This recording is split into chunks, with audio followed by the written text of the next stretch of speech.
C.H. Spurgeon preached this message on December 26, 1858, in the music hall of the Royal Surrey Gardens. It is entitled, The Vanguard and Rereward of the Church. The text is found in Isaiah 52, verse 12. The Lord will go before you, and the God of Israel will be your rearward. The Church of Christ is continually represented under the figure of an army, yet its captain is the Prince of Peace. Its object is the establishment of peace, and its soldiers are men of a peaceful disposition. The spirit of war is at the extremely opposite point to the spirit of the gospel.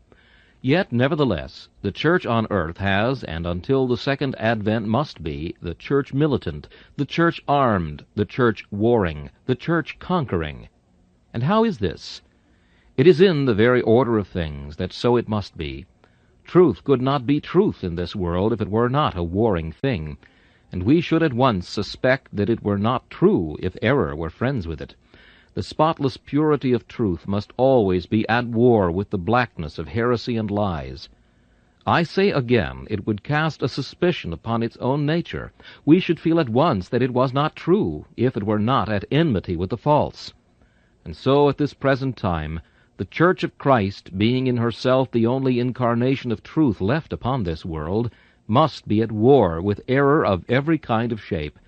Or if she were not, we should at once conclude that she was not herself the church of the living God. It is but a rule of nature that holiness must be at enmity with sin. That would be but a mock purity which could lie side by side with iniquity and claim its kinship. Shall the throne of iniquity have fellowship with thee? Shall Christ and Belial walk together? Shall the holy be linked with the unholy? If it were so, beloved, we might then not only suspect that the church was not the holy, universal, and apostolic church, we might not only suspect it, but we might beyond suspicion pronounce a verdict upon her, Thou art no more Christ's bride, thou art an antichrist, an apostate. Reprobate silver shall men call thee, because thou hast not learned to distinguish between the precious and the vile. Thus, you see, if the church be a true church and a holy church, she must be armed. There are so many untrue things and unholy things that she must be perpetually with her sword in her hand, carrying on combat against them. And every child of God proveth by experience that this is the land of war. We are not yet come to the time when every man shall sit under his vine and under his fig tree, none daring to make him afraid. The mountains do not bring peace to the people, nor the little hills of righteousness. On the contrary, the children of God hear the sound of war. The shrill clarion is constantly sounding in their ears.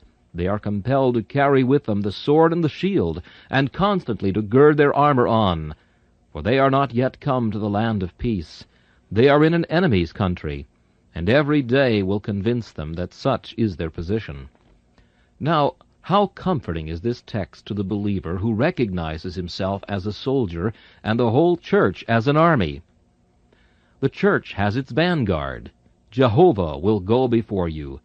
The church is also in danger behind. Enemies may attack her in her hinder part, and the God of Israel shall be her rearward, so that the army is safe from enemies in front, and God alone knoweth their strength. And it is also perfectly secure from any foes behind, however malicious and powerful they may be. For Jehovah is in the van, and the covenant God of Israel is behind. Therefore the whole army is safe. I shall first consider this as it respects the church of God, and then, in the second place, I shall endeavor to consider it as it respects us as individual believers. May God comfort our hearts while considering this precious truth. First, consider the whole church of God as an army. Remember that part of the host have crossed the flood. A large part of the army are standing this day upon the hills of glory, having overcome and triumphed. As for the rear, it stretches far into the future. Some portions are as yet uncreated. The last of God's elect are not perhaps yet in existence. The rear guard will be brought up in that day, when the last vessel of mercy is full to the brim of grace, the last prodigal is restored to his Father's house, and the last of Christ's redeemed ones, redeemed by power, as they were of old redeemed by blood. Now, Cast your eyes forward to the front of the great army of God's elect, and you see this great truth coming up with great brilliance before you. Jehovah shall go before you. Is not this true? Have you never heard of the eternal counsel and of the everlasting covenant? Did not that go before the church? Yea, my brethren, it went before manhood's existence, before the creation of this world that was to be the stage whereon the church should play its part, before the formation of the universe itself, when as yet all things that we now behold were unborn, when God lived alone in solitary majesty without a fellow, when there were no creatures.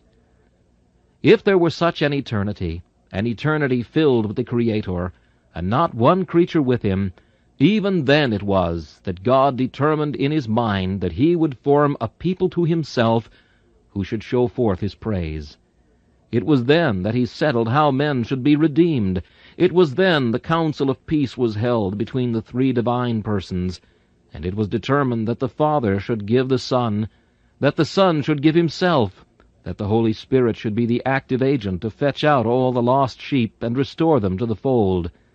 Oh, think, beloved, of that great text which says, His goings forth were of old, even from everlasting. Do not think that the gospel is a new thing.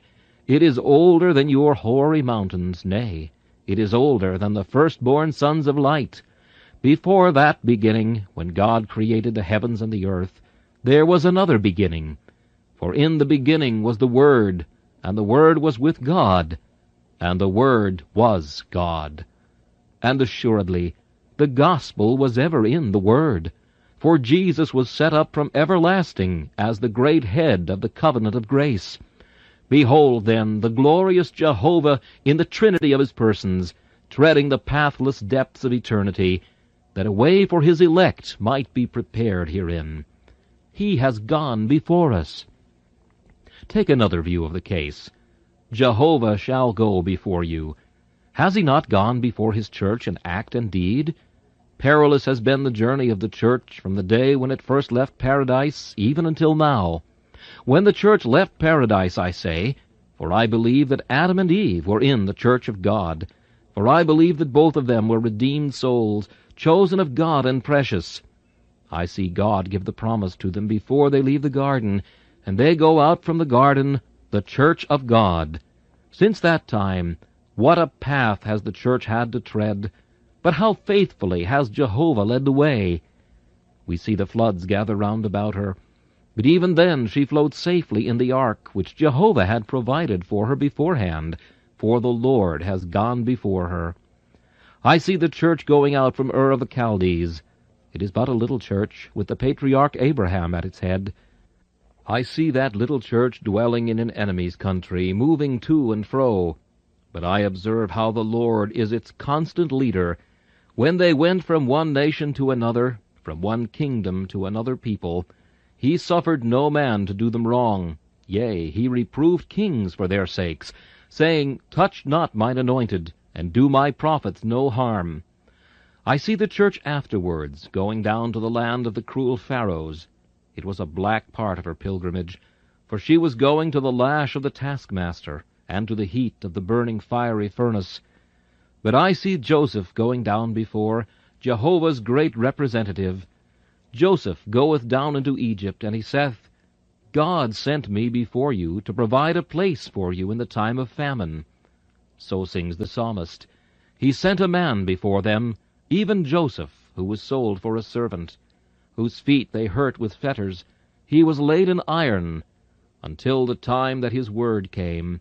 The word of the Lord tried him. The king sent and loosed him, even the ruler of the people, and let him go free. He made him the lord of his house, and ruler of all his substance, to bind his princes at his pleasure, and teach his senators wisdom. Israel also came into Egypt, and Jacob sojourned in the land of Ham. But now the church has come up out of Egypt, and God goes before her still, but made his own people to go forth like sheep, and guided them in the wilderness like a flock. And he led them on safely, so that they feared not. But the sea overwhelmed their enemies. The Red Sea is before them. Jehovah goes in front and dries up the sea. The desert must then be trodden. Jehovah marches in front and scatters manna with both his hands. He splits the rock and sends out a living stream. For 40 years the church wanders there. Jehovah is with them. The fiery cloud pillar leads them all their journey through. And now they come to the banks of Jordan. They are about to enter into the promised land. Jehovah goes before them, and the Jordan is driven back, and the floods are dry. They came into the country of the mighty ones, the sons of Anak, men that were of the race of giants. But Jehovah was gone before them. The hornet was sent, and the pestilence, so that when they came, they said it was a land that did eat up the inhabitants thereof. For God himself, with the sword and the pestilence, was mowing down their foes, that they might be an easier victory. And he brought them to the border of his sanctuary, even to this mountain, which his right hand had purchased. He cast out the heathen also before them, and divided them an inheritance by line, and made the tribes of Israel to dwell in their tents. But why need I go through all the pages of the history of the Church of God in the days of the old dispensation? Hath it not been true from the days of John the Baptist until now? Brethren, how can you account for the glorious triumphs of the Church if you deny the fact that God has gone before her? I see the Church emerge, as it were, from the bowels of Christ. 12 fishermen. What are these to do? Do? Why, they are to shake the world, to uproot old systems of paganism that have become venerable, and whose antiquity seems a guarantee that men will never renounce them. These men are to blot out the name of Jupiter. They are to cast Venus from her licentious throne. They are to pull down the temple of Delphos, scatter all the oracles, and disrobe the priests. These men are to overthrow a system and an empire of error that has stood for thousands of years, a system which has brought into its help all the philosophy of learning and all the pomp of power. These 12 fishermen are to do it. And they have done it. They have done it. The gods of the heathens are cast down. They only remain among us as memorials of men's folly. But who bows down to Jupiter now? Where is the worshipper of Ashtaroth? Who calls Diana a divinity? The 12 fishermen have done it. They have erased from the world the old system of superstition. It seemed old as the eternal hills, yet have they dug up its foundations and scattered them to the winds. Could they have accomplished it unless Jehovah had been in the van and led the way? No, beloved. If you read the history of the Church, you will be compelled to confess that whenever she went forward, she could discern the footsteps of Jehovah leading the way. Our missionaries in these later times tell us that when they went to the South Seas to preach the gospel, there was an evident preparedness in the minds of the people for the reception of the truth. And I believe that at this time, if the Church were true to herself, there are nations and people and tribes that are just in the condition of the ancient Canaanites. The hornet is among them, making way for the Lord's army to win an easy conquest. But sure I am that never minister ascends the pulpit, if he be a true minister of Christ. Never missionary crosses the sea, never Sunday school teacher goes to his work, but that Jehovah goes before him to help him if he goes in earnest prayer and constant faith. If I were a poet, I think I have a subject that might suggest a grand epic poem. The march of the Church through the world, with Jehovah in her forefront. See, when first she comes forth, the kings of the earth stand up, and the rulers take counsel together against the Lord and against his anointed. Alas, poor Church, what is now thy fate? But I hear a voice ahead. What is it? It is a laugh. Who laughs? Why, the leader of the army laughs. He that sitteth in heaven shall laugh at them. The Lord shall have them in derision. And shall we that are behind be mourning? Shall the Church tremble? Let her call to mind the days of old, and comfort herself that the breaker has gone up before her, and the king at the head of her. But the enemy approaches. They bring out the rack, the bloody sword, the burning faggot. The march of the Church lies through the flames. The floods must be forded. Torments must be endured. Did the Church ever stop a moment in its march for all the martyrdoms that fell upon her like drops of a fiery shower? Never, never did the Church seem to march on with feet so ready, Never were her steps so firm as when she dipped her foot each time in blood, and every moment passed through the fire. It was the marvel of those days that men were better Christians then, and more willing to make a profession of Christ than they are even now. And whereas this seems to be the day of cravens, the time of persecution was the age of heroes, the time of the great and the bold. And why? Because God had gone beforehand with his church, and provided stores of grace for stores of trouble, shelter and mercy for tempests, abundance of strength for a superfluity of trial. Happy is the church, because God has gone before her, whether it were over the tops of the mountains, where her pastors fell frozen by the cold, or whether it were in the depths of the dungeon, where her confessors expired upon the rack, whether it were in the flame or at the block. Everywhere God went before his church, and she came forth triumphant, because her great vanguard had cleared the way. And now, beloved, we come to the sweet part of the text, which says, "And the God of Israel shall be the rearward." The original Hebrew is, "God of Israel shall gather you up." Armies in the time of war diminish by reason of stragglers, some of whom desert, and others of whom are overcome by fatigue. But the army of God is gathered up. None desert from it if they be real soldiers of the cross, and none drop down upon the road. The God of Israel gathers them up. He who goes before, like a shepherd before the flock, providing pasture for them, comes behind that he may gather the lambs in his arms, that he may gently lead those that are with young. The God of Israel is your rearward. Now the Church of Christ has been frequently attacked in the rear. It often happens that the enemy, tired of opposing the onward march by open persecution, attempts to malign the church concerning something that has either been taught or revealed or done in past ages. Now the God of Israel is our rearward. I am never at trouble about the attacks of infidels or heretics, however vigorously they may assault the doctrines of the gospel. I will leave them alone. I have no answer for their logic. If they look to be resisted by mere reason, they look in vain. I have the simple answer of an affirmation, grounded upon the fact that God had said it. It is the only warfare I will enter into with them. If they must attack the rear, let them fight with Jehovah himself. If the doctrines of the gospel be as base as they say they are, let them cast discredit upon God who revealed the doctrines. Let them settle the question between God's supreme wisdom and their own pitiful pretensions to knowledge. It is not for Christian men to fear about the rear of the church.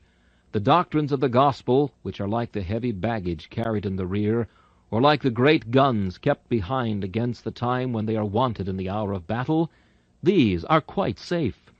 The Amalekites may fall upon the stuff, or the Philistines may attack the ammunition. All is safe, for God is in the rearward. And let them but appear against our rear, and they shall instantly be put to the rout. But I am thinking that perhaps the later trials of the church may represent the rearward. There are to come, perhaps, to the church, in days that are approaching, fiercer persecutions than she has ever known. We cannot tell. We are no pretenders to prophecy, but we know that it always has been so with the church. A time of prosperity, and then a period of persecution. She has a Solomon, and she reigns in all her glory under his shadow. But in after years, Antiochus oppresses her, and she needs a Judas Maccabeus to deliver her. Perhaps we are living in an age too soft for the church. The Capuan holidays that ruined the soldiers of Hannibal may ruin the church now. Ease and lack of persecution may put us off our guard. Perhaps there may come yet fiercer times for us. I know not what is meant by the battle of Armageddon, but sometimes I fear we are to expect trouble and trial in years to come. But certain I am, however fierce those troubles shall be, that God, who has gone before his church in olden times, will gather up the rear, and she who has been ecclesia victrix, the church, the conqueror, will still be the same, and her rear shall constitute at last a part of the church triumphant, even as already glorified. Can you now conceive the last great day when Jehovah the rearward shall gather up his people? The time is come. The last of the salt is about to be removed. The church of God is now about to be carried up to dwell with her husband. Do you see the church moving upwards towards heaven? Behind her she leaves the world in flames. She sees the earth destroyed. God removes it as a shepherd's tent. The inhabitants thereof are gone, and the tent must be folded up. As a vesture shall they be folded up, and they shall be changed. But between the church and a blazing world, between the church and the terrible destruction of hell, there is the bright pillar of God's presence, black to his enemies behind, but bright to his church in front. The close of the great dispensation of the mediator shall be that the God of Israel shall be all in all. His church shall be completely safe. He shall have gathered up all things in one, whether they be things in heaven or things on earth. Then shall the sonnet of the poet be more than fulfilled to the rejoicing and perfected church. Daughter of Zion, awake from thy sadness, awake, for thy foes shall oppress thee no more. Bright o'er the hills dawns the day-star of gladness. Arise, for the night of thy sorrow is o'er. Strong were thy foes, but the arm that subdued them and scattered their legions was mightier by far. They fled like the chaff from the scourge that pursued them. Vain were their steeds and their chariots of war. Daughter of Zion, the power that hath saved thee, extolled with the harp and the timbrel should be. Shout, for the foe is destroyed that enslaved thee. The oppressor is vanquished, and Zion is free. Let us turn now to the second part of the sermon. Two troubles present themselves, the future and the past.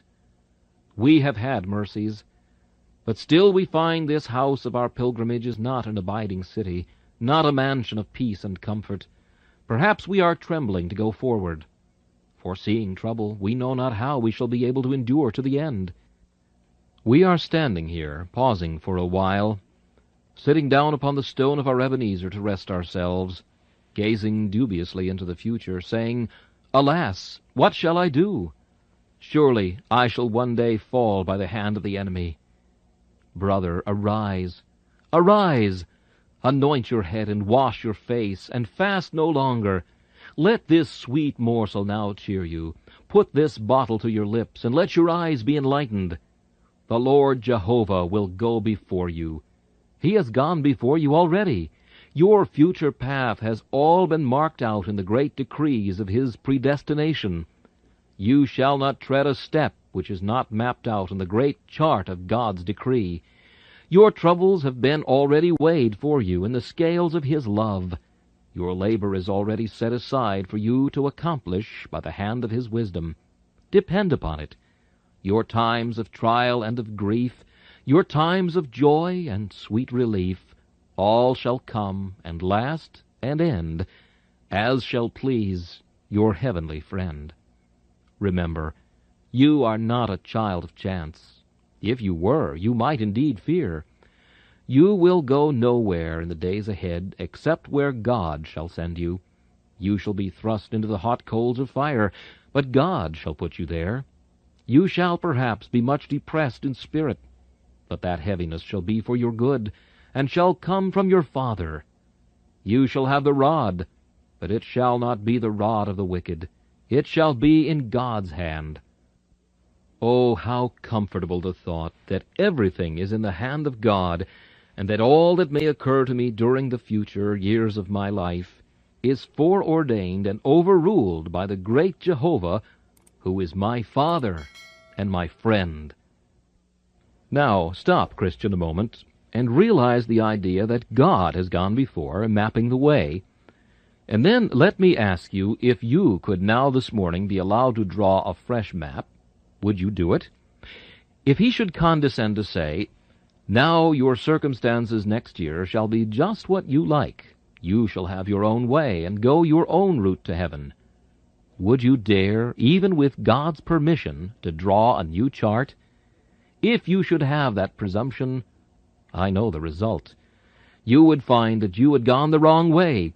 You would soon be glad enough to retrace your steps, and with many tears you would go to your heavenly Father, and would say, My Father, I have had enough to do with the helm of this ship.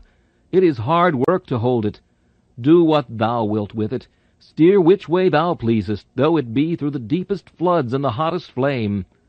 I am weary. I sleep at the tiller. I cannot guide the ship. My tears fall fast from my eyes. For when I think to be wise, I find myself to have committed folly. When I thought I was promoting my own advantage in my scheme, I find that I am rushing into a sea of losses. God, then, has gone before you in the decree of his predestination.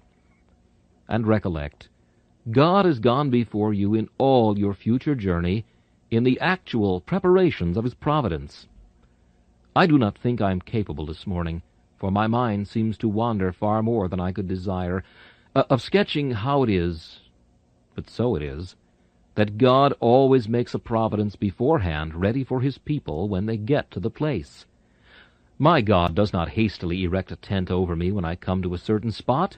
No, he builds an inn of mercy, and before I get there he provides a bed of comfort, and stores up the old wines of grace, that I may feast upon them.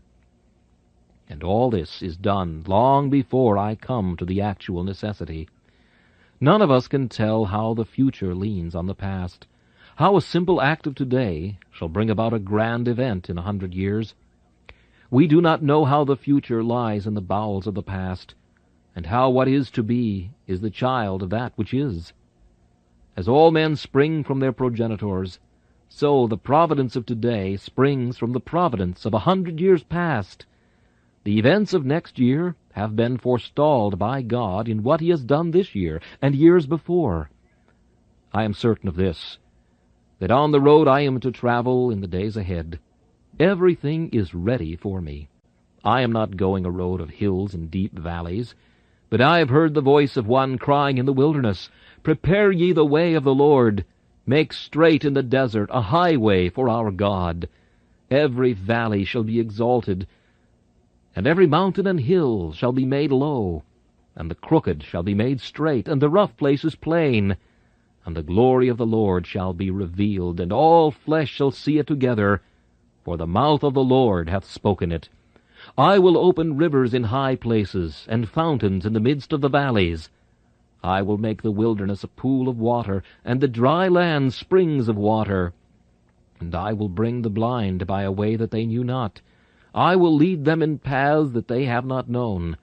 I will make darkness light before them, and crooked things straight. These things will I do unto them, and not forsake them. I say again, you are not going through a land that God has not prepared for you. O Israel, there is a well of Elim made for you long before you came out of Egypt. There are palm trees that have been growing there, that they might just come to the fruit-bearing stage and have fruit upon them when you come there. O Israel, God is not going to extemporize a Canaan for you. It is ready-made. It is even now flowing with milk and honey. The vines that are to bear you grapes at Eshcol are there already, and coming to perfection. God has forestalled your trials and troubles for the next year. The Lord Jehovah has gone before you. There is also another phase of this subject. Jehovah has gone before us in the incarnation of Christ. As to our future troubles, the remnant of our days, Jesus Christ has borne them all. As for temptation, he has been tempted in all points like as we are, yet without sin. As for trials and sorrows, he has felt all we can possibly feel, and infinitely more. As for our difficulties, Christ has trodden the road before. We may rest quite sure that we shall not go anywhere where Christ has not gone. The way of God's people in providence is the exact track of Christ himself. The footsteps of the flock are identical with the footsteps of the shepherd, so far as they follow the leading and guidings of God. And there is this reflection also, that inasmuch as Christ has gone before us, he has done something in that going before, for he has conquered every foe that lies in his way. Cheer up now, thou faint-hearted warrior. Not only has Christ traveled the road, but he has slain thine enemies. Dost thou dread sin? He has nailed it to his cross. Dost thou dread death? He has been the death of death. Art thou afraid of hell? He has barred it against the advent of any of his children. They shall never see the gulf of perdition. Whatever foes may be before the Christian, they are all overcome. There are lions, but their teeth are broken. There are serpents, but their fangs are extracted. There are rivers, but they are bridged or fordable. There are flames, but we have upon us that matchless garment which renders us invulnerable to fire. The sword that has been forged against us is already blunted. The instruments of war which the enemy is preparing have already lost their point. God has taken away in the person of Christ all the power that anything can have to hurt us. Well then, the army may safely march on, and you may go joyously along your journey, for all your enemies are conquered beforehand. What shall you do but march on to take the prey? They are beaten, they are vanquished. All you have to do is divide the spoil. Your future life shall be only the dividing of the spoil. You shall, it is true, often dread combat, and you shall sometimes have to wield a spear. But your fight shall be with a vanquished foe. His head is broken. He may attempt to injure you, but his strength shall not be sufficient for his malicious design. Your victory shall be easy, and your treasure shall be beyond all count. Come boldly on, then, for Jehovah shall go before you. This shall be our sweet song when we come to the river of death.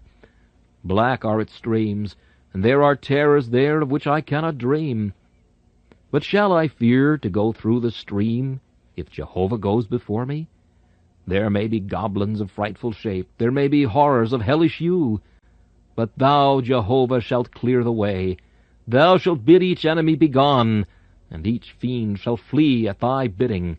I may march safely on. So confident would I feel in this great vanguard, that shouldst thou bid me go through hell itself, I need not fear all the terrors of the place of doom. For if Jehovah went before, he would tread out even to the last spark the fire. He would quench even to the last flame that burning. And the child of God might march safely through the flame that had been quenched, and the ashes that were extinguished. Let us therefore never be troubled about the future. It is all safe, for Jehovah has gone before. Now I hear one say, "The future seldom troubles me, sir. It is the past, what I have done and what I have not done, the years that are gone, how I have sinned, and how I have not served my master as I ought. These things grieve me, and sometimes my old sins start up in my recollection and accuse me. What? Shalt thou be saved, say they? Remember us. And they spring up in number like the sands of the sea. I cannot deny that I have committed all these sins, nor can I say that they are not the most guilty of iniquities. Oh, it is the rearward that is most unsafe. I dread most the sins of the past. Oh, beloved, the God of Israel shall be your rearward. Notice the different titles. The first is the Lord, or properly Jehovah. Jehovah will go before you. That is the I Am, full of omniscience and omnipotence. The second title is God of Israel. That is to say, the God of the covenant. We want the God of the covenant behind, because it is not in the capacity of the I Am, the omnipotent, that we require him to pardon sin, to accept our persons, to blot out the past, and to remove iniquity by the blood of Christ. It is as the God of the covenant that he does that. He goes behind. Here he finds that his child has left a black mark, and he takes that away. Here he finds a heap of rubbish, a mass of broken good works, and here another load of evil, of filth, and he carefully removes all, so that in that track of his children there is not a spot or a blemish. And though they have trodden the road, the most observant of their foes at the last great day shall not be able to find that they have done any mischief on the journey, or one wrong thing in all their march. For the God of Israel hath so swept the way, that he has taken away their iniquities, and cast their sins behind his back. Now let me always think that I have God behind me as well as before me. Let not the memories of the past, though they cause me grief, cause me despair. Let me never bemoan because of past trial or past bereavement. Let me never be cast down on account of past sin. But let me look to Christ for the pardon of the past, and to God for the sanctification of my past troubles. Let me believe that He who has cleared the way before me has removed all enemies from behind me, that I am and must be perpetually safe. And now, are there any here today whose hearts God hath touched, who desire to join this great army? Have I one here who has been enlisted in the black army of the devil, and has long been fighting his way against God and against right? I pray that he may be compelled this day to ground his arms and surrender at discretion to God. Sinner, if the Lord inclines thine heart this day to yield up thyself to Him, the past shall all be blotted out. God shall be thy rearward. As for thy innumerable sins, leave them to Christ. He will make short work of them. By His blood He will slay them all. They shall not be mentioned against thee forever. And as for the future, thou chief of sinners, if now thou enlistest in the army of Christ by faith, thou shalt find the future shall be strewn with the gold of God's grace, and the silver of His temporal mercies. Thou shalt have enough and to spare from this day forth even to the end, and at the last thou shalt be gathered in by the great arms of God that constitute the rear guard of His heavenly army. Come, ye chief of sinners, come away to Christ. He now invites you to come to Him. He asks nothing of you as a preparation. Christ's regiment is made up of men that are in debt and are discontented. The ragtag of the world Christ will take. The scum, the dross, the offal of the universe Christ loves. The sweepings of our dens of iniquity, the very leavings of the devil's mill, Christ is willing to receive. The chief of sinners, those who have been ministers in guilt, abortions of iniquity. Come to Him. Lay hold of Him by faith. Look to Him as He hangs upon the tree. Believe in His merits. And then shall this promise be yours, with innumerable others that are rich beyond all estimation. And you shall rejoice that Jehovah is gone before you, and that the God of Israel shall be your rearward.